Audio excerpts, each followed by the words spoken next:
അതേസമയത്ത് റബീഉൽ അവ്വലുമായി ബന്ധപ്പെട്ടുകൊണ്ട് ഈ സമുദായം ചരിത്രത്തെ അയവിറക്കുമ്പോൾ നിരുത്സാഹപ്പെടുത്തണോ? വേണ്ട.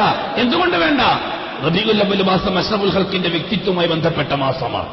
അതുകൊണ്ട് ഹബീബായ തങ്ങളെ സംബന്ധിച്ച് പഠിക്കാനും മനസ്സിലാക്കാനും റബീഉൽ അവ്വലിനെ ഒരു സമയം മാത്രമായി അംഗീകരിക്കുമ്പോൾ അതിന് ശരീഅത്തിന്റെ ഹുക്കുമുകളുമായിട്ട് ബന്ധപ്പെടുത്തേണ്ടതില്ല. എന്തുകൊണ്ട്? അല്ലാഹു സുബ്ഹാനഹു വ തആല ഇസ്ലാമിനെ മനസ്സിലാക്കി തരാൻ ഉപയോഗിച്ചൊരു മീഡിയ താരീഖ്, ചരിത്രങ്ങൾ. റസൂലുള്ളാഹി തങ്ങളുടെ പൂർവികന്മാരായ അമ്പിയാക്കളെ ചരിത്രം കൊടുക്കായിരുന്നു സഹാബാക്കൾക്ക് മത്സരിച്ചിട്ട്. ഇമാം ബുഖാരി തങ്ങൾ റിപ്പോർട്ട് ചെയ്ത ഹദീസുകളിൽ കാണാം. റസൂലുള്ളാഹി തങ്ങൾ സഹാബാക്കളെ വിളിച്ചിട്ട് പൂർവികന്മാരായ മഹാന്മാരുടെ ചരിത്രം, ആ ചരിത്രം നിസ്കാരവും നോമ്പും ഹജ്ജും സക്കാത്തുമായിട്ട് ബന്ധപ്പെട്ടതേ ആയിരിക്കില്ല, വെറും വ്യക്തിപരമായിരിക്കും ആ ചരിത്രം. അമ്പിയാ മുസ്ലിങ്ങളെ സംബന്ധിച്ച് പൂർവികന്മാരായ അമ്പിയാ മുസ്ലിങ്ങളെ വ്യക്തിപരമായ മഹത്വത്തെ സംബന്ധിച്ച് പറഞ്ഞ ഒരുപാട് ഹദീസ് ബുഖാരിയിൽ കാണാം. ഇത് താരീഖാണ്. അല്ലാഹു സുബ്ഹാനഹു വ തആല ദീനുൽ ഇസ്ലാമിനെ മനസ്സിലാക്കി കൊടുക്കാൻ ഉപയോഗിച്ചൊരു മീഡിയ താരീഖാണ്. ബഹുമാനപ്പെട്ട റസൂലുള്ളാഹി സ്വല്ലല്ലാഹു അലൈഹി വസല്ലം തങ്ങളുടെ വ്യക്തിത്വവുമായിട്ട് റബീഉൽ അവ്വലിന് വലിയ ബന്ധങ്ങളുണ്ട്.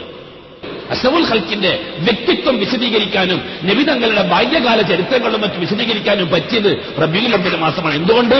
അല്ലാഹു സുബ്ഹാനഹു വ തആല അഷ്റഫുൽ ഖൽഖ് തങ്ങളുടെ ജീവിതത്തിലെ വ്യക്തിപരമായ പല സംഭവങ്ങൾക്കും റബീഉൽ അവ്വലിനെയാണ് തെരഞ്ഞെടുത്തിരിക്കുന്നത്. അതുകൊണ്ട് നബി തങ്ങളുടെ ചരിത്രം പറയാൻ നമുക്ക് റബീഉൽ അവ്വൽ മാസത്തെ തിരഞ്ഞെടുക്കാം. ഇതിൽ കവിഞ്ഞ് പറയും ഒന്നും പൂർവികന്മാരായ മഹാന്മാരെ നൽകിയിട്ടില്ല. അവിടെ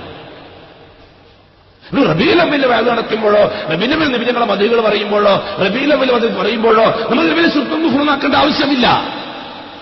അതിന് തെളിവുണ്ടായത് അങ്ങനെ എന്റെ ബഹുമാനമുള്ളവരെ ഒരാൾ കോൺക്രീറ്റ് ബിൽഡിംഗ് എടുക്കുകയാണ്, കമ്പിയും സിമെന്റ് എല്ലാം കൂട്ടിയിട്ട് വെച്ചിട്ട് പോയി ചോദിക്കുക അയാളോട്, നിങ്ങൾ വീടുണ്ടാക്കുകയാണോ? അതെ. സിമെന്റും കമ്പി കൊണ്ട് വാർക്കുകയാണോ? അതെ. നിങ്ങൾ മുസ്ലിം അല്ലേ? അതെ. മുസ്ലിമായി നിങ്ങൾക്കിത് ചെയ്യാൻ അനുവാദമാണോ? എന്താ കാര്യം? റസൂലുള്ളാഹി സ്വല്ലല്ലാഹു അലൈഹി വസല്ലം കാലത്ത് കമ്പിയും സിമെന്റ് ഉപയോഗിച്ചിട്ട് ബിൽഡിംഗ് നിർത്തായിട്ട് തെളിവില്ല. അഥവാ തെളിയിച്ചാൽ 1,00,000 റുപ്യ തരാം എന്ന് പറഞ്ഞാൽ എനിക്ക് പിന്നാതെ എന്താ പറയുന്നത്? എന്താ പറയാ?